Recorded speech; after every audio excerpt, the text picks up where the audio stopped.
السر ده الشوام بيعملوه في الورق عنب ومحدش بيقول عليه. انا كنت عايشه في السعوديه زمان، صحابي اللبنانيين والسوريين عرفوني على اليالنجي، فريش حامض وخفيف وبيتاكل بارد او سخن عادي. تعالوا اقول لكم على كل اسرار اليالنجي اللي محدش هيقولها لكم ابدا. علشان نعمل الخلطه بتاعه الرز هنجيب بصلتين، حزمه بقدونس. اليالنجي بيتحشي بس بقدونس، مش بنحط له ولا شبت ولا كزبره. نص كوبايه نعناع فريش، كوبايتين ونص رز مصري، 4 طماطمات.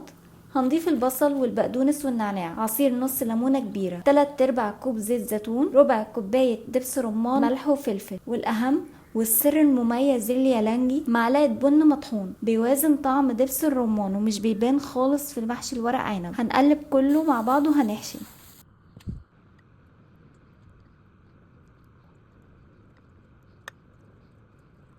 هنرص الورق عنب ونجهز الصوص بتاع الشوربه.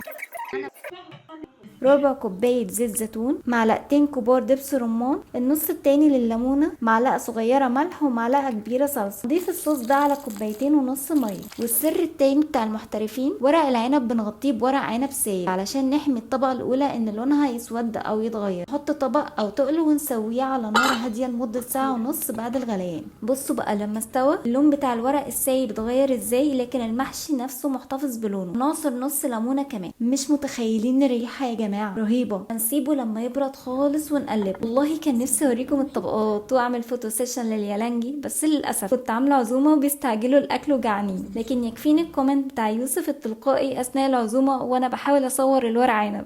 الاكل ده تحفة. جربوها يا جماعه هتنبهروا. كده احنا خلصنا. السلام عليكم.